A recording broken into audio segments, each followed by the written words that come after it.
All right, guys, welcome back. Today I thought it'd be really fun to do a tier list of all the Plants and Zombies signature superpowers. I'm on Tier Maker right here, and I found this pre-made tier list. It's by this guy Limapple. Credit to Google.com for the images.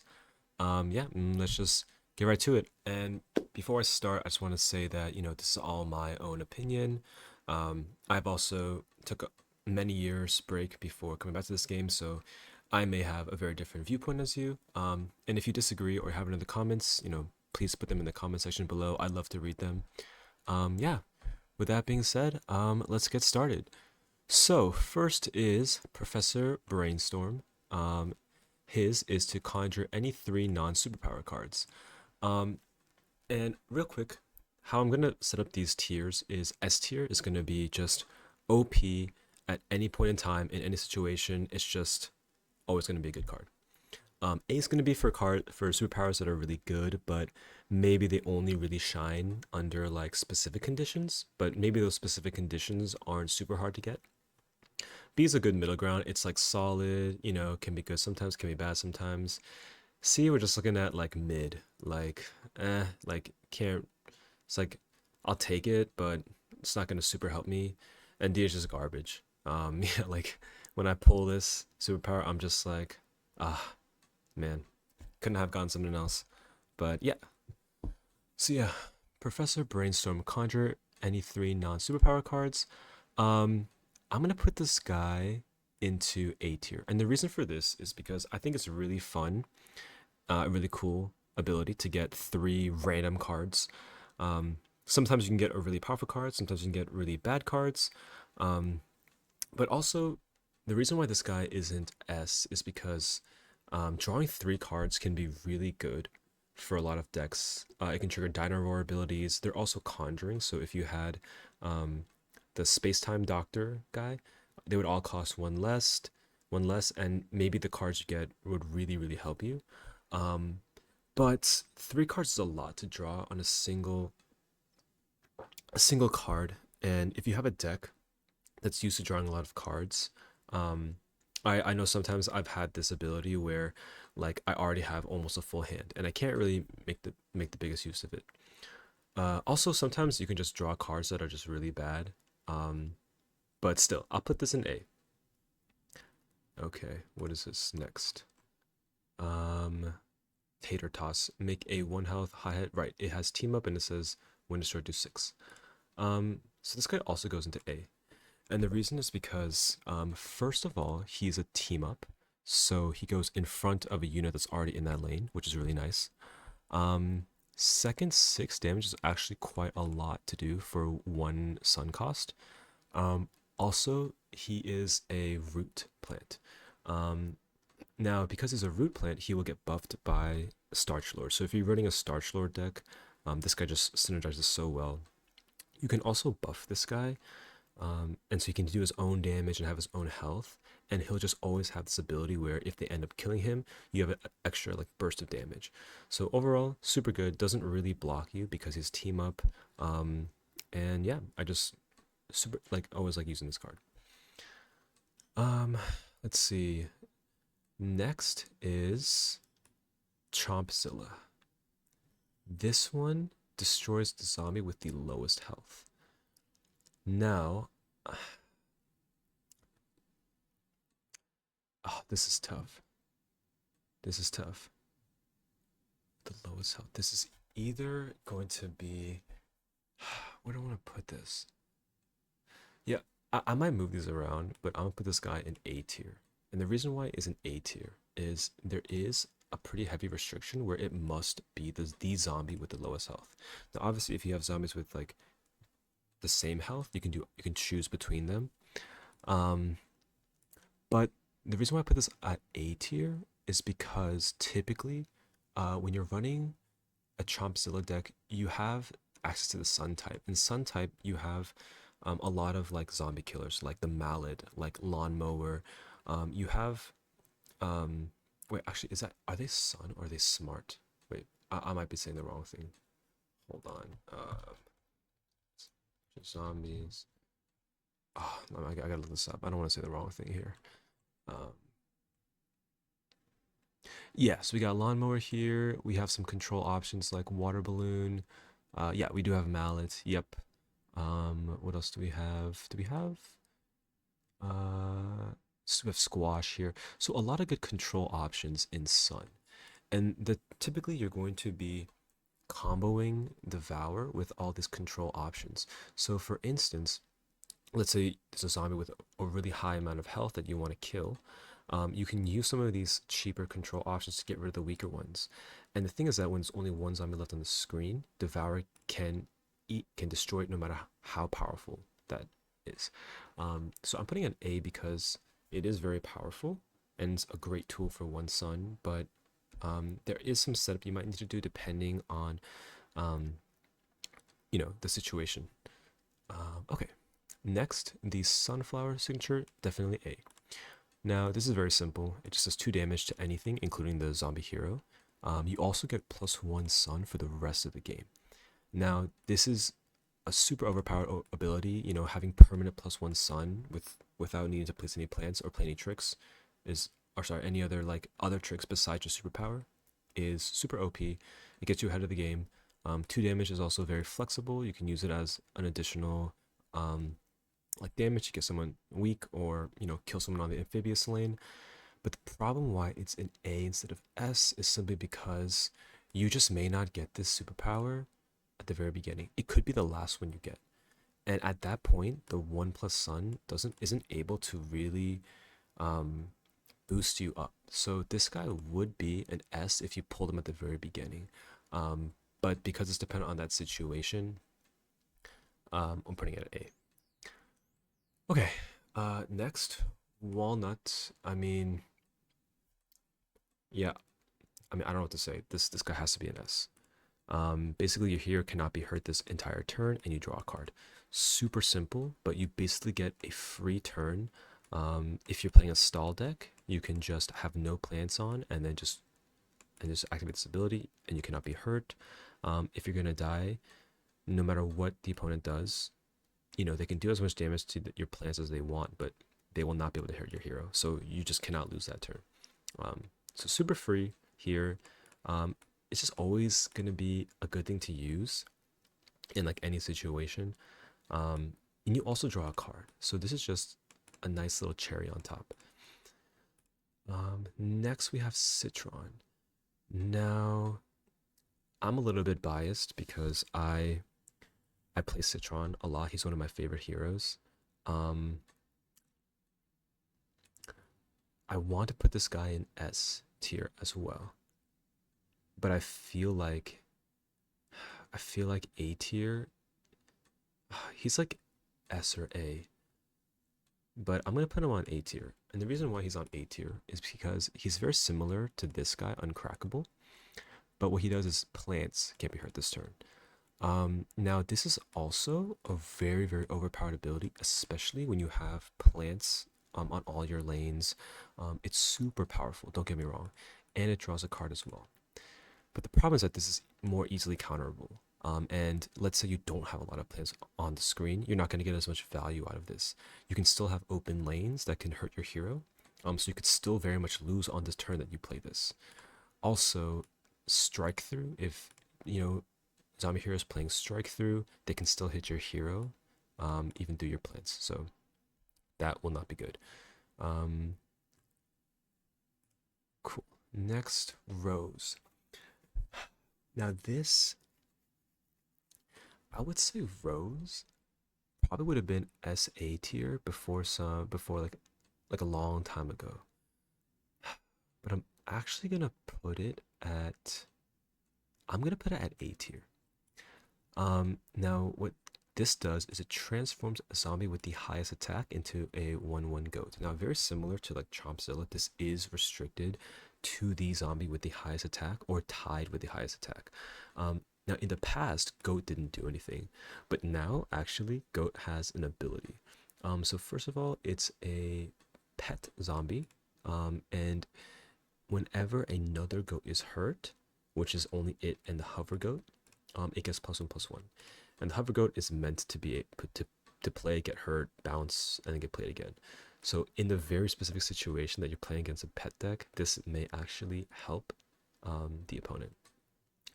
Also, this is still a very powerful control, but because it still gives the enemy a zombie, they can buff it. So it could still, with enough buffs, this could still be um, a threat to your team. But the thing is that this is really good when you combine it with your other control options. Because you also have the sun type, you can always just change the highest into a goat, no matter how much strength it has, and then kill it with another trick. That does require you to spend 2 tricks to kill that one zombie. So that's why it's A, but it also lets you shut down like a really powerful like enemy. All right.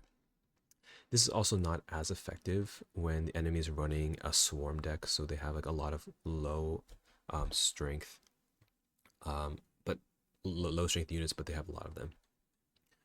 Okay, Caratina. Now, Beta Caratina, I have to pull this guy up because kind of forgot what this guy does. I don't play this guy too much. I don't think I even have this unit actually, but this conjures a 2-cost plant. It gets +2, +1 amphibious and team up. All right, so this, where would I put this? I have used this a few times during their trials.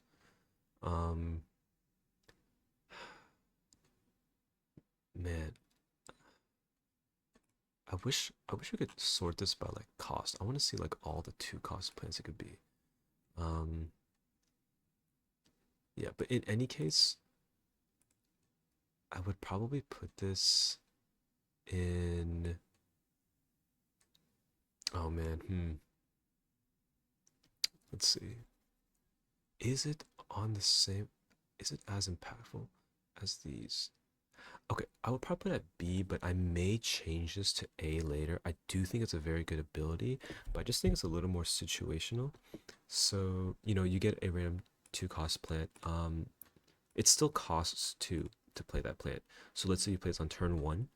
Your next turn will just be to play this plant.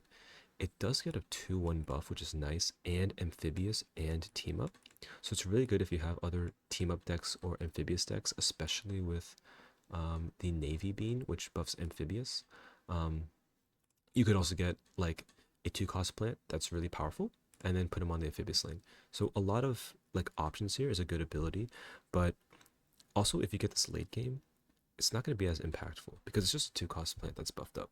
Um, Now if this was like, conjure 2-cost plant, maybe make it cost 1 less, so you can, you have a little less cost there. That might really help this, but for now, I'd probably just leave it in B tier. Um, Now here, Grass Knuckles, this guy does 2 damage to each zombie on the ground for 2 damage, so just lane 3, 2, 3, and 4. This one I would also put at B. Now this guy had a change recently. Before the major balance patch in December, this would just do 2 damage in that lane. What this means is that if you pulled this at the very beginning of the game and the enemy played no zombies in the ground lanes, you would just do 6 damage to their hero, and essentially they would play the game with 14 health. And the only way they can counter it is by using the heal superpower to heal 6. But now they changed it so it only does damage to every zombie that's on the ground. So this is a lot more situational. It doesn't actually hurt the hero at all, even when there's an open lane. So for instance, if the zombie isn't playing on the ground much, it just directly nerfs your own ability. In fact, I may think about moving this to C because of that, but for now, I'm just going to keep it at B. All right, next we have Nightcap signature ability here, and his is called Mush Boom, and it makes a 1/1 poison mushroom with anti-hero 2 and does 2 damage to a zombie here. So this is another straight damaging ability that's a lot better in the early game. The idea here is you want to clear a lane and do 2 damage to a zombie so that your poison mushroom can attack the hero with anti-hero. Yeah, so this is kind of just like, where do I want to put this? I think in total you can do like five da- 5 damage total in one sun, but you kind of also are contingent on whether you can get the anti-hero off. Um, Now this is a mushroom, so you can. It's really good to buff it up with other mushroom cards, or just increase its strength. Um, I'm gonna put this in. I'm putting this in B tier because it has the potential to get some dish out some really high damage. If you put it on an empty lane, maybe you can kill a zombie there. Plus, you have some strength increasing skills. You can really do a lot of damage. But it's easily counterable, and with the mushroom only having 1 health, it can easily be killed on the zombie's trick's turn, before it's able to actually do anything. At that point, it's just doing 2 damage to a zombie. So I'm gonna set it in B tier for now. Next is Torchwood. So Torchwood gives a plant 4 strength. I mean, yeah, I mean that's got to be an S tier. This has to be an S tier. It's very simple. It's like a very simple, boring ability, just giving you 4 strength. But with like Torchwood's Kaboom and Mega Grow types, this is very, very overpowered. The reason I'm giving it S tier is because in any situation, just having more strength will pretty much help you in like attack or defend in a lot of situations. You're up against a really strong unit, you give your plant a little more damage to kill that strong unit. You want to end quickly and kill the hero, you just give it 4. uh, some really good combos with this is using it with doubled mint, because if you give it 4 strength, that will be doubled next turn. Um, Another thing is that with these decks, you have a lot of double hits, double strikes, and you have Torchwoods, which allow you to protect your heavy hitters. So if you have a double strike, and it's protected by and buffed by a Torchwood, you can have it attack twice with all of this extra power. So in general, it's just really versatile, really good, and you can combine this with bonus attacks to do attacks on your plant turn as well. I think Captain Combustible also gets the bonus attack superpower. I don't know where his superpowers are here, but I'm pretty sure he has the bonus attack. So you can end so many matches early game by just buffing this and then doing a bonus attack for just 2 sun total. So very, very high potential for this. That's going to be S tier for sure. Here we have, okay, so now we're on to these zombies. Oh, actually, we have one more plant. Let's just go ahead and do this plant one right here. Oh, we did a zombie. Oh, we started with the zombie. Okay, it's okay. So this one is going to be Green Shadow. And it's called Precision Blast. Attack for 5 damage in the middle lane. Now, this can also hit a zombie or the zombie hero, but it's only restricted to the middle lane. I'm putting this at a B tier. Now, 5 damage is a lot of damage for 1 sun. Um, and the fact that you can get this at the very beginning of the game and do 5 damage to the zombie hero, like just off the bat, is pretty strong. But the problem is that it's just way too restricted. The fact that it's only in the middle lane makes this super like predictable. Whenever you're up against a Green Shadow, you always know that they can just do 5 damage in the middle lane. So it gives you a lot of like counterplay. You can put a really weak zombie in the middle lane and just block that shot. You can put a really strong zombie that can survive the trick, or you can just sacrifice the 5 damage and just never play any of your key units in the middle lane. You just know that he has to hit the middle lane, so it's very limiting. Although it's a B tier because 5 damage is still a lot of damage to do with 1 sun. Okay, so now let's move on to the zombies. Here we have the Smash, and this one destroys a plant with 4 strength or less. This is pretty good. Um, I'm gonna put this in A tier. And the reason why is this is restricted to plants with 4 or less, but the cone typing has a lot of utility for reducing the strength of the plants. So you can combine this with the landscaper. Um, I can't think of what the other strength. lowering ones. There's another one like whatever. But you get the idea. You can lower their strength and kill a lot of different plants with it. So with Landscaper, you can actually destroy a plant with 6 strength or less, which is pretty good. Um, yeah, the reason why it's not S tier obviously is because you are restricted by this. So someone going up against the Smash knows that any plant they have that's 4 or less is at risk of um being killed by this. There are also a lot of key plants that are 4 or less strength naturally. So for example, like Starch Lord, um, honestly, in any kind of like walnut deck where you have like no strength and all health, they're all at risk. So even like Picanolith. Um, what else is there? There's oh, Sergeant Strawberry, also 4. We have I'm just gonna go through this pretty quickly, but where is Birds of Paradise is 4, so that's another key one. Um, yeah, I got like Wintermelon. I mean, yeah, all these like pretty strong units. Even the corn cob, if it's not on a plant evolution. Allosaurus. Oh yeah, and Heartichoke too. That's a key one. So there are a lot of good plants that can be killed with this ability. Um, and yeah, just you combine it with like a landscaper or something, you're golden, man. Like this is a very good destroy. Oh, also because it's destroy, even plants that can't be hurt can still be killed by this. So pretty worth for one brain. Next is triple threat. This one's tough. This one's tough because I feel like it doesn't. This one doesn't seem very impressive, but it can be good in a lot of different scenarios. I'm still gonna put it at a B tier. And I think the reason why I'm gonna put it at B tier is because with the recent balance patch, the superpowers that lets you just spawn 2 like 1/1 units, like the backup dancers and then the mushrooms, it lets you pick a lane that the first one will be summoned in, and then the second lane is randomized. But they didn't make that change for triple threat. So both of these are still going to be um, random.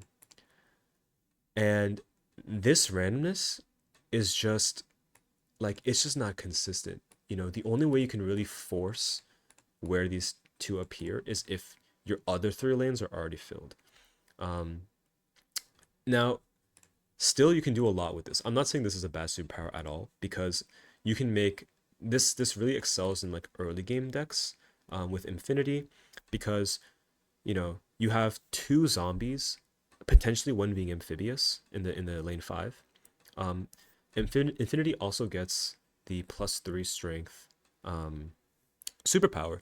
So if you have an amphibious one in lane 5 and you give it the +3 strength, you have a 5/1 attacking in the 5th lane during the trick phase. So the plants can't counter it on that turn. So it does give you a lot of like combos with early game decks and imp decks, but it's still a little too random for me. I really wish they made the same change where you can pick the first lane. I think that would bump it up to like an A tier for me. But for now, I think I'm happy with it at B. This one, Shrink Ray. Now, I gotta say, I am so biased. Like, Rustbolt is one of my favorite zombies to play. And I love using Shrink Ray. And deep inside, I want to give this an S tier. I really want to give this an S tier. But I think I'm going to put it on A tier. Just realistically, I know it's A tier. The reason why this is really good is because Rustbolt is a cone type. So Rustbolt benefits from plants being at low strengths because you can use Rolling Stone, you can use the bug spray that kills all plants with 2 or less. You have the flick one which kills at 3 strength or less. So a lot of combinations with cone do well with lowering strength. And if you pair this up with landscapers as well, you can really debuff the plants. Another thing is that because this is a trick, let's say the plant player places like a double mint or something with double strike or, really buffing up their plant, you can just shut them down for at least one turn. Now, this is in A tier because this is also not good in every single situation. For instance, plant decks that really swarm you with a lot of units, it's really hard to just use this on one single plant and have it be effective. Also, sometimes in Mega Grow, like there's just so many buffs that this -3 is just like completely irrelevant. And then some decks that plants use in the Guardian type, like for example, Nut decks or like Picanolith decks, or counter decks, they don't even use strength much at all, so this becomes useless. But I really like that this lets you draw a card as well, because no matter what, you're getting value out of drawing this card.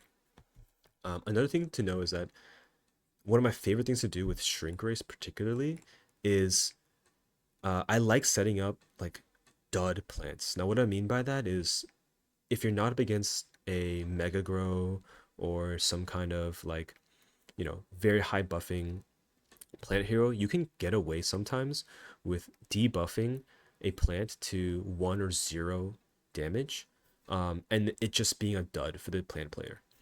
So they filled up a plant in a lane, they can't place anything else in that lane, or it's doing 1 chip damage to you, which is building up your guard. Now, nowadays you can kind of get away with that with like plant evolutions, but still, I really like the option of just any plant just getting debuffed. Like this is just so, um, like it's just so good, man. I don't know. This is S tier in my heart. Next, Electric Boogaloo. 3 damage to a plant, heal a hero for 3. Yeah, I mean, it's so simple. It's really simple. I'm gonna put it at A tier. I was really close to putting it S tier. But the reason I'm putting it A tier is 3 damage is a lot of damage, but this is only restricted to a plant. The heal is also nice as well. Typically as Electric Boogaloo, because you're a crazy type, sometimes you can go for a more early game build where you're doing a lot of damage to plants, clearing the field early, or maybe doing a lot of poke damage to the hero. It would be really nice if you could do this 3 damage to the hero. I think that would combo really well with a lot of like early game poke builds, but with the change to final mission as well, it's a lot harder to do like all that direct damage to heroes nowadays. Um, I will say this is also really good because Electric Boogaloo also gets Evaporate. I should really do a tier list of like all the superpowers, even the sub ones, because I really want to talk about the combos you can do. But yeah, with Electric Boogaloo, with having Evaporate, any damage you do to any plant can be an instant kill because you just do damage and then use Evaporate on them. But still, because this is just 3 damage, and you just kind of get a little bit of a heal, I'm just keeping this a very, very solid A tier. Next is Brain Freeze. Now, this guy got a big buff to Frozen Tundra. So what it used to do was only freeze plants on the ground, lanes 2, 3, and 4, which was useful at times, but it is very situational. Here, now it freezes all plants. And yeah, I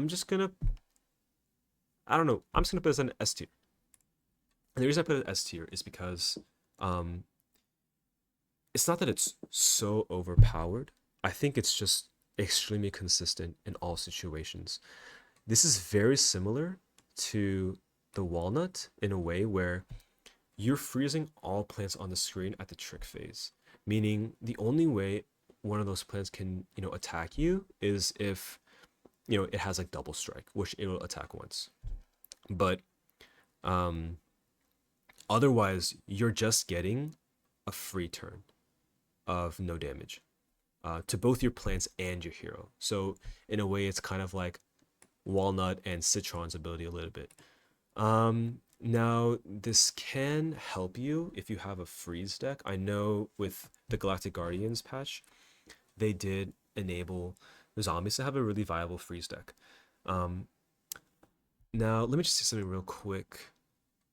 I want to take a look at this guy, Snowdrop. Does this happen when a zombie receives a freeze effect? Right.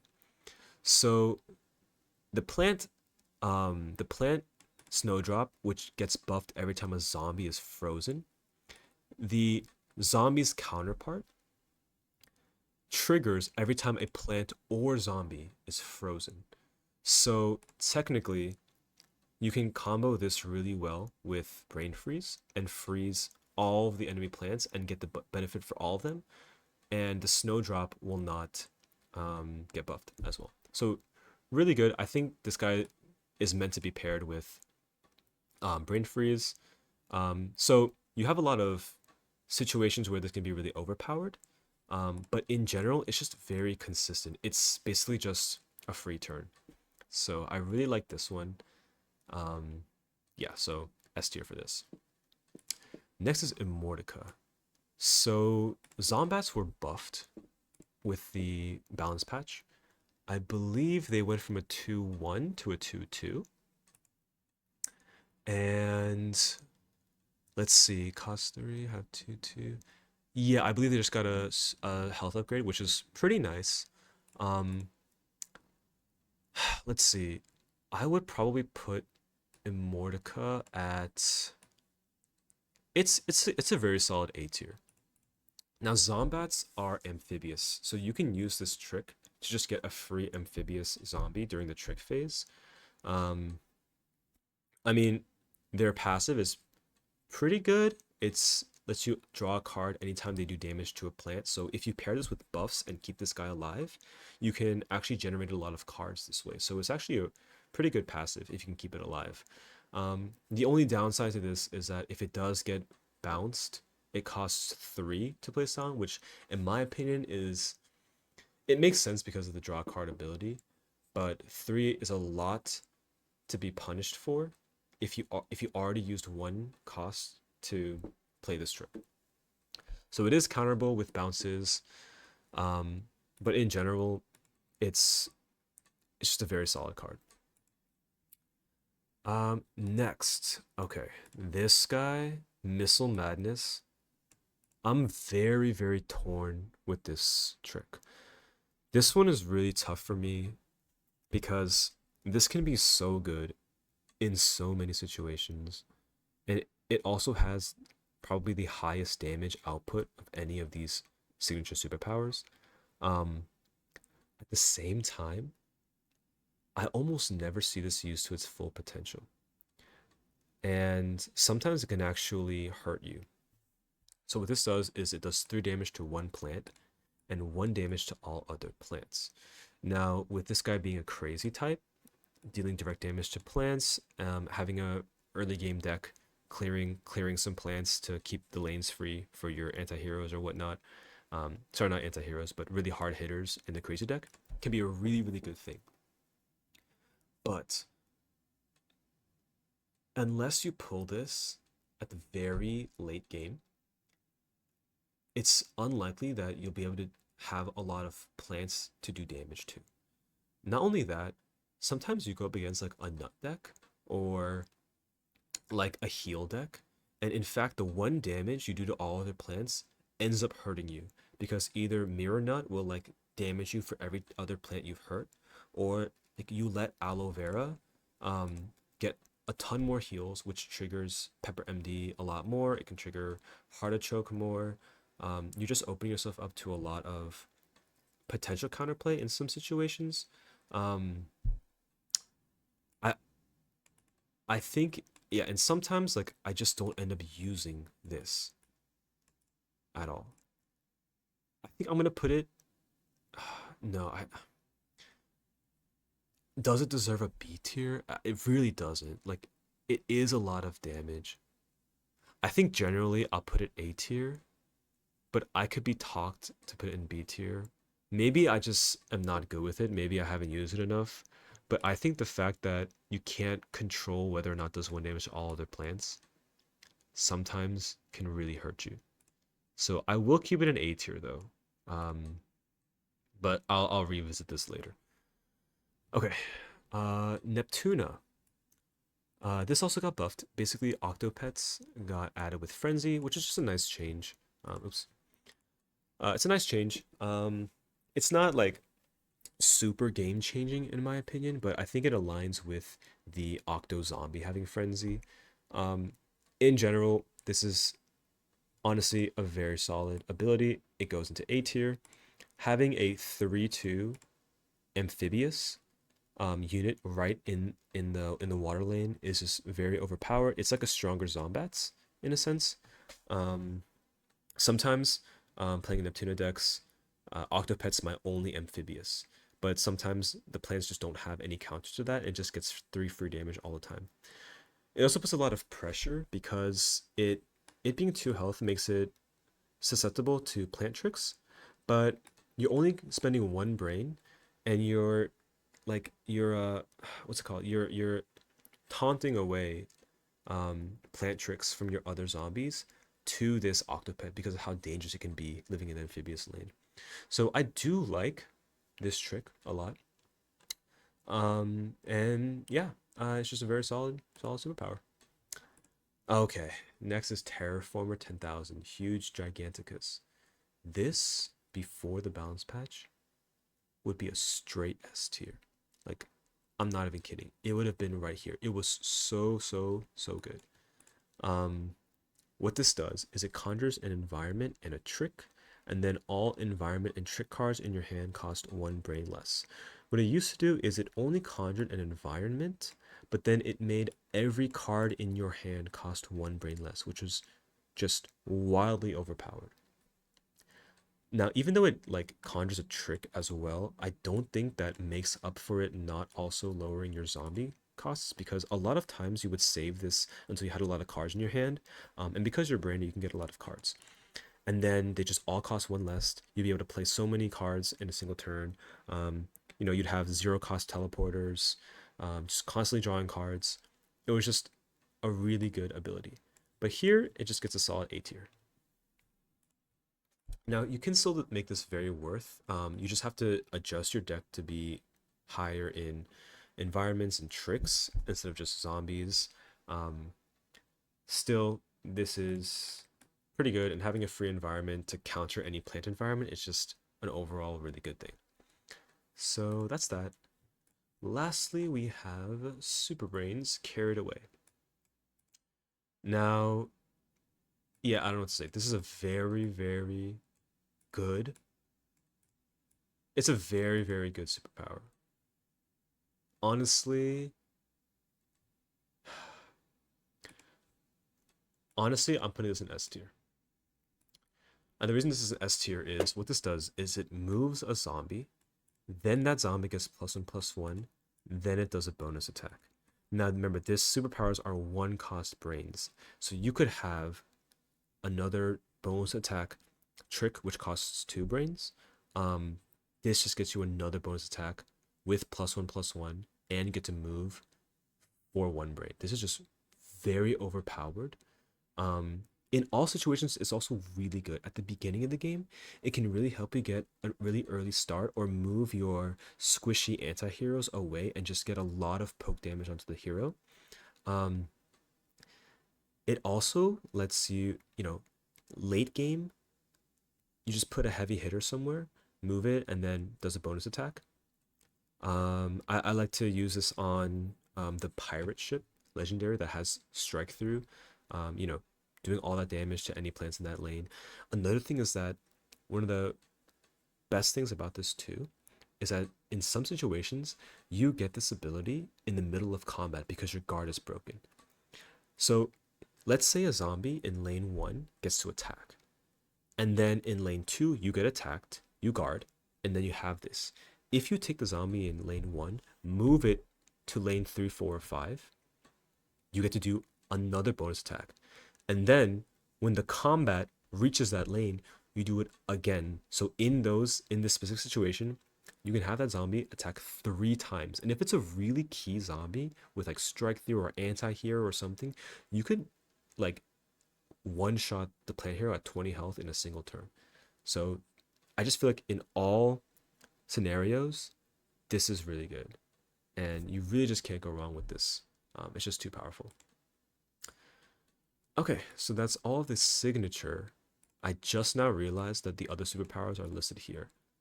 That is crazy. I did not know that at all. Let me just check. Okay, this guy does have time to shine. Yep, brute strength. Yeah, he does have evaporate. Okay, yeah, I'm an idiot. Yeah, they're right here. Anyway, so here is my final tier list for the signature superpowers. We got Torchwood, Walnut, Brain Freeze, and Super Brains in the S tier. Got a lot in A tier and only 5 in B tier. I think I'm happy with these 4 in S tier. I'm gonna look at these B tiers. So I think Beta Caratina is good in B. Yeah, I think I want to keep this guy in B, this guy in B, this in B, and this in B. But I just want to say B can still be very good in a lot of situations and decks. Just in my opinion, they aren't going to be as consistent or, maybe too easily countered, and not have the impact that the other superpowers can have. Yeah, yeah. This looks pretty good to me. Yeah, so take a look. Let me know what you think. I think I really want to do another tier list for all of the other superpowers. Maybe we'll have some in the C and D tiers, but that'll be fun to look at as well. So if you want to see that video, just let me know in the comments below, and yeah, I'll see you later.